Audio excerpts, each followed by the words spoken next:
Hello to all you lovers out there. We're Juan and G. I'm Juan. And I'm G, and we are at the lovely home of Mark and Curtis, our couple of the month of October. And we are going to have a great discussion on what it's like to be in an interracial relationship in 2015. Especially in old segregated Atlanta. All right, so let's go see how they make love work. all right.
In scene 2.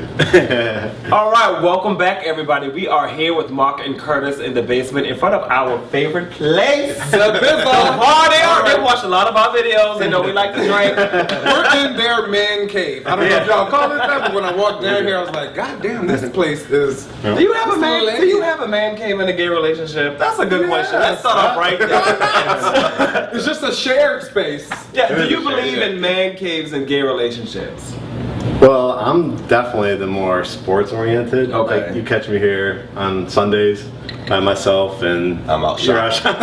Oh, so you can't watch Project Runway in the man cave? No, you can, just not on football day. Oh, okay. So man cave to you has to do with sports? Typically, yeah. Yeah. Well, we do watch. We have. A Ratchet you can't see it, TV. but we have a big screen TV over here. So Ratchet we watch. TV? Ratchet TV. I always think a man cave is just a space to get away. Yeah. Yeah. Excuse to drink. Right? Yeah. Well, my office is actually right through there in the man cave, so it's easy access. Speaking of office, what do you do? I work at Turner Broadcasting, so I'm in media planning. Okay, that's not what your Facebook page says, but And then we started our own real estate firm. Okay. gotcha. Okay. GreatHomesATL.com. GreatHomesATL.com. We put it on the bottom of the screen right there. And Kurt? I work for Anthem, which is the parent Blue Cross company Blue for Shield, Blue Cross Blue Shield. And then that's the corporate job. And then, as Mark said, we do the real estate together, GreatHomesATL.com. So, just trying to stay busy and occupied and make some money so we can retire Right. as early as possible. Right. So Mark Curtis. Yes. Mark Do you prefer Curtis or Yes. Kurt? My friends call me Kurt, so you guys can call me Kurt. Okay. In my house. People at work call me Curtis, and that's how it's going to stay. If it was Mark and Kurt, I'd be like, well, which one is the white one, which is the black one? But we know Curtis is black. Although people do call me Marcus sometimes. All right, so take us back. Tell us the Cliff's Notes version of the love story. You want to tell your version? Oh my 'cause gosh. There's always two versions. Let's see. So we met in 2009. Okay. Not really a dating site. I wouldn't say it was a dating site. Could we just say it? It's like an online Christian Mingle or something? Yeah, something like that. Tinder. That's Not about like a- Christian, not- what about mingling? But it wasn't like a hookup site. It was just, definitely focused towards LGBT. Right. And Kurt was living in New York at the time, and I hit him up. So And you were. I'm here now. I was here. Also, you were already here. I've been here since 1999. Okay. So I have been out since about 23 years old. I'm 38 now, so it's been a while. Couple relationships in the past, and then just hit him up, and we That was just irresistible from the get-go. From the conversation. profile pic. Right, exactly. The conversation was really just like amazing. Like just sometimes when you hit people up, it's just like, how you doing? Good. What's up? Yeah, it's like, what's up? Yeah. You know, what are What you? you Or into? anything like that. What you into? Age, sex, But it was, location. yeah. Right. But I was You know like, what sex is, you're right? right. Christian? I was just like, you know, we were, I think, intrigued with each other, and I didn't take it seriously, to be honest, because it was long distance, and the probability of us ever meeting and it really taking off was like, oh, whatever. But at the same time, I felt like because it was long distance, I didn't have anything to lose. Right. So, in a roundabout way, I found that it allowed me to just be more open because I had nothing to lose. Versus if you're, you know, talking to somebody in the same neighborhood, you're kind of worrying, well, do they know this person that I know? And you kind of go through all that. So I think, at least for me, I was guarded in the past with like meeting people that were in the same city or whatever, because it's like, well, you probably know so and so and so. So Right. That's a great way to approach meeting people in general. Think of it as a long distance relationship. Right. Don't put too much weight on it. Just go with the flow. well, you can't, because if you do that, then you let your guard down. Well, then what's wrong with that though? I don't like being hurt, do you? And so No, Right, but how don't do you focus know? on the hurt. Yeah, and how do you know that it's worth anything if you don't let your guard down? Like, how do you know it's real until you let your guard down? I mean, there's no guarantees with anything, right? Right. But I would say that for me, I'm the kind of person that very introspective, and I like to say I've learned from past experiences. So if I've had a past experience and it went bad as a result of me letting my guard down, in my own mind, that tells me, okay, well, don't let your guard down again in that. And if the experience presents itself again, then you're a little bit more guarded I'm a and little, cautious. a lot more Yeah.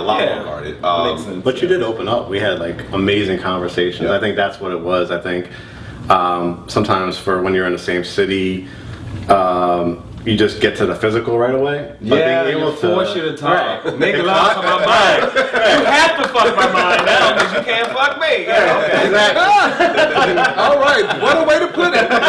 That's what it is. So you guys met online, long distance.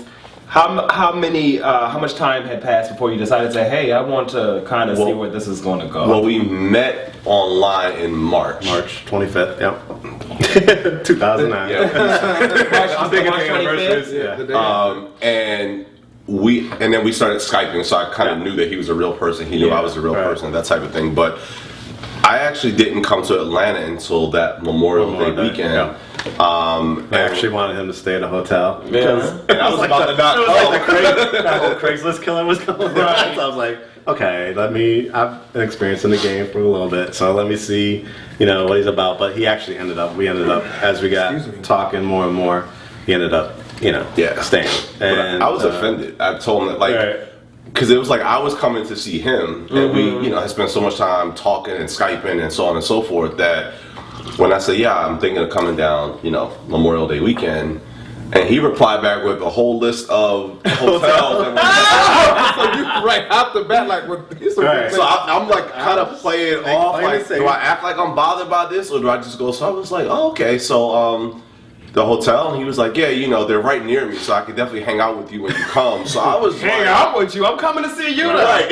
That was him getting scared. Like, what if we don't? It's hard to get. That's Yeah, all. oh, was it hard to get? Well, he didn't give me You his like last James? name We until- play. I got you. Yes. I had to find out his last name. He wouldn't even tell me his last name. I was like, So better was he start hard to get? Googling. He was definitely quite hard to get, but he didn't know when I see something I want, I'm gonna get it. Right. So you had already made up in your mind that he was something you wanted? He was something I wanted, and then we were just having a random conversation, and I called him by his full name, and I think he was like, "Whoa, Oh, how did you find that out?" But in the end, it was just me letting him know, like, I'm serious. I'm the I best. still I'm want the to know best. who you Right, are and right. stuff like that. So And then we did, so we did a long distance for a full year. You came down, twice to Atlanta, like once a month. yeah. And then I went up there to New York for 2 months, right? Not like 2 months straight, but like back-to-back months, Right, like right. September, October. And then you lost your job, right, in October of that. Yeah. So I lost my job when the market crashed and all that. Yeah. And at that point, I was kind of looking for work in either place. So it was like, whichever one hits first, New York or Atlanta, Right. That's where I'm going to be. And, we had the conversation about, are you willing to come up here if I happen to get a job here? And I was. But it was so you were willing to move to New York. I was. Okay. I had been in Atlanta. I loved Atlanta. But I mean, things had gotten so serious with us, and I knew that was a possibility. And I was definitely willing to do it if need be. And also, like, he has a daughter, which I'm sure we'll get into. We'll get into. That was a factor in okay, I don't want him to leave his daughter, and so that was definitely a factor in our relationship. And that's very considerate of you. Well, it was, but we also had a talk, Yeah. and the talk that we had, it was actually a trip when he came up to New York, and I just laid it out. I said, I really like you, I'm feeling you, all that stuff, but long distance has an expiration date, so It has to be a goal. Yes. Right. Yeah. So at that time, my goal was at 1 year, we need to shit or get off the pot, as my mom says. Yeah. So are you cool with that? Yeah. And he said yeah, and I think what ended up happening is pretty funny. How I got to Atlanta was he was coming to New York for work, and while he was in New York, I was like, you know what, my lease is up. Bless you. Excuse me. bless you. My lease is up. Bless you. He's allergic to the love. I know. So when we come back, Juan is gonna wipe his nose. We'll be back. It's live TV, y'all. And the importance of looking out for our families and friends. And standing together in the fight against HIV. Everyone should get tested for HIV at least once as part of routine health care. Gay and bisexual men may benefit from more frequent HIV testing and should consider getting tested every 3 to 6 months. Knowing your status and taking whatever next steps it requires makes you and our community Stronger. HIV testing is free. Visit gettested.cdc.gov/stronger.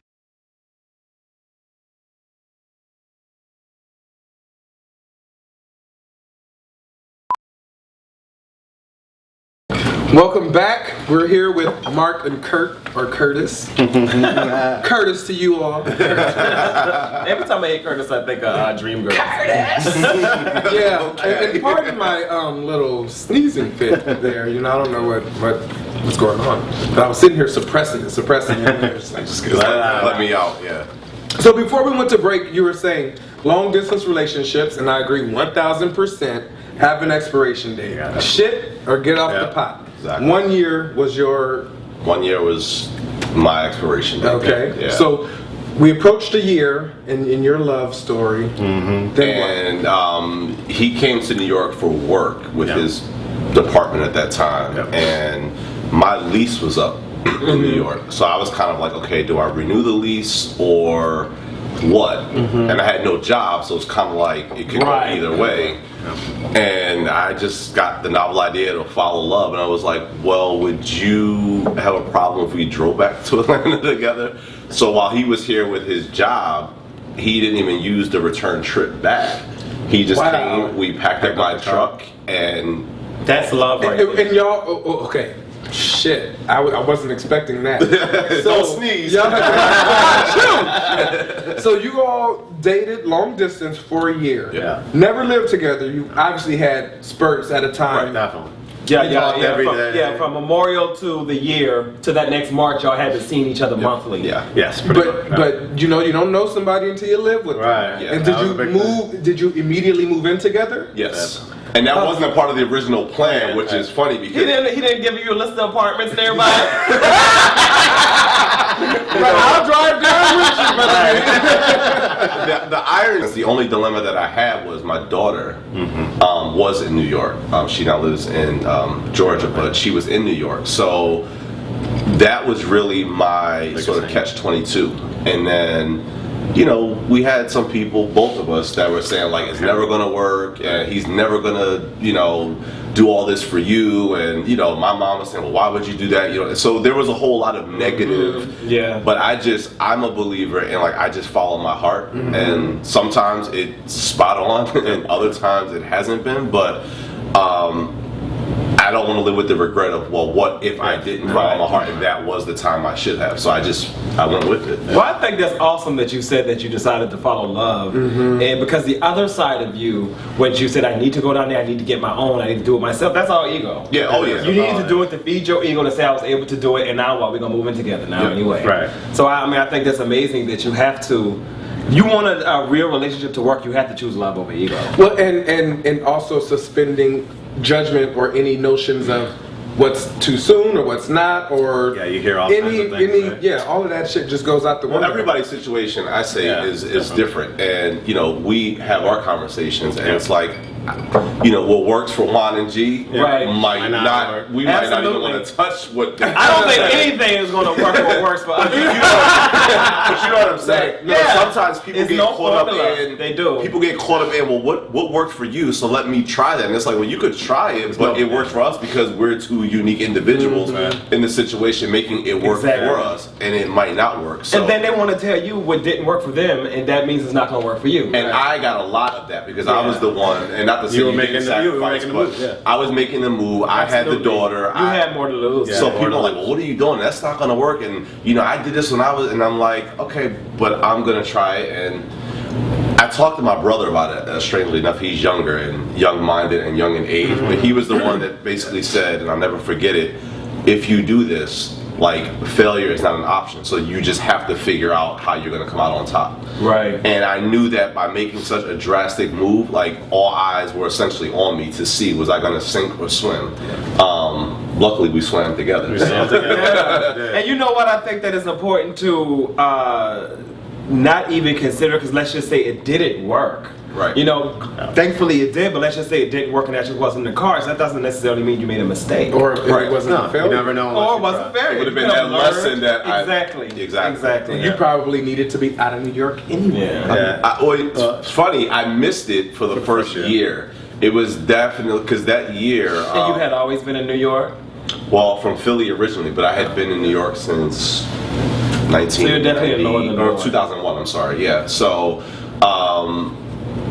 my friends were there, my frat brother, everyone that I knew kind of was in New York, so I was giving up all of that and starting basically from scratch.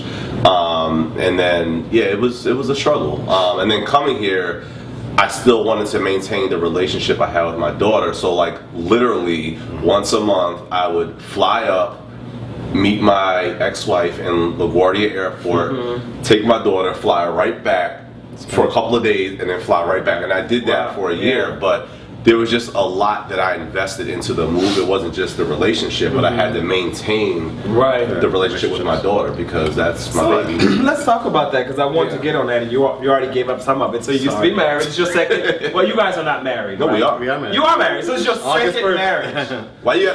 Yes. Well, you can't. I always forget about my first marriage. I forget about it a lot. I have to remind myself. I don't know if married. I always feel like this is my first marriage. I feel like this is the one that I'm of sound mind, which like this is the one. You know who you are. I know who I am, and this is the one that, not to discount my other one. I was gonna say, because it doesn't. It doesn't discount it because we brought a beautiful life into the world, but this is the person that I should have married when I was confused and not knowing what was going on and everything else. So. How old is your daughter? My daughter's 12. She's 12. Going on 21.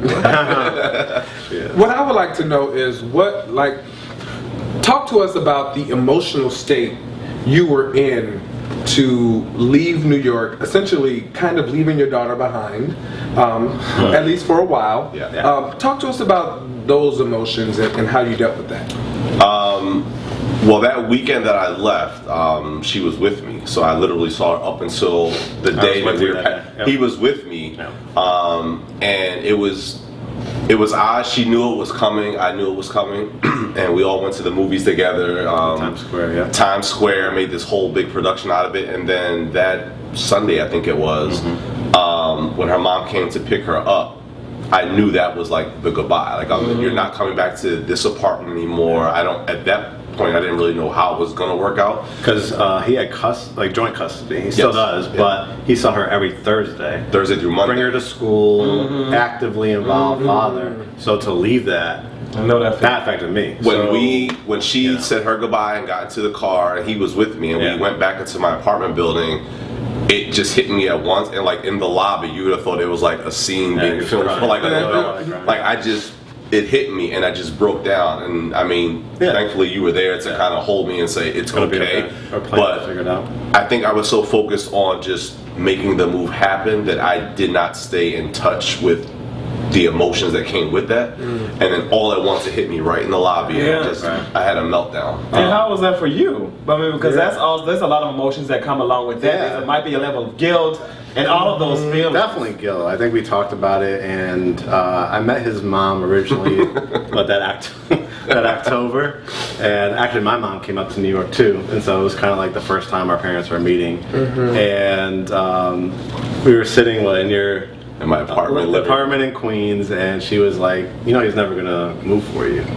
That's what the mom said. My mom, love you, mom. What she's saying is, you know, he ain't never gonna leave me, right? My mom is like, he ain't gonna leave his kid up here. He ain't gonna leave my grandbaby. My mom is classy at work, but she says it like she means it. And in her mind, she was like, because I think at that point you were like, I really love your son. I did. I said he was having this moment. His mom was there. We thought it would be great to bring the moms That's all together. cute and everything, but and my mom was like, "Well, that's cute. I'm glad you love him, but you know he's not leaving." And so it was like silence. Like his mom didn't know what to say. I was like, "What do you say to that? What do you say to that?" And you never know how the situation gets. I think what really happened was, you know, him losing his job at the time. If he didn't, things like, you know how like one path you could take in life, one decision, one situation. If he didn't, like it might have been a situation where, you know, I would have said, you know, I'm going to make that sacrifice. I'm just going to come up there. But because he had been looking for a job in New York, it was not working out. He knew long term he wanted a better life for his daughter, and that financially, getting a house someday, you know, leaving something for his daughter, the best option was. So it wasn't all about it wasn't all about you, right? It was about where you are in your life. I was here, right? And we had been talking for a year, and we were in love and all that kind of stuff. But I always tell him to this day.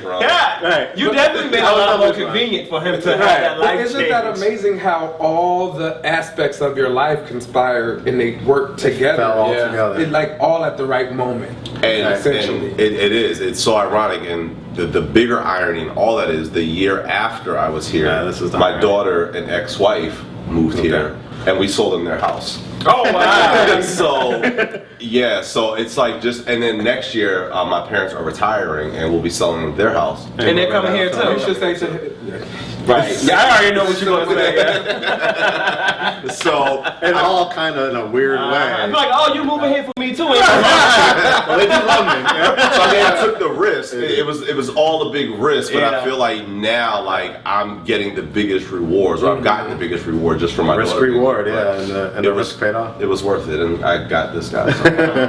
So when we come back, I have one more question. Are you not listening to this beeping back here? Is that what that is? I heard it, but I was ignoring it because I had one more question. Now, when we come back, we actually want to get into what it's like being in an interracial relationship, and the history behind that, and just what it's like for you here in the South. So we'll be back. Cool.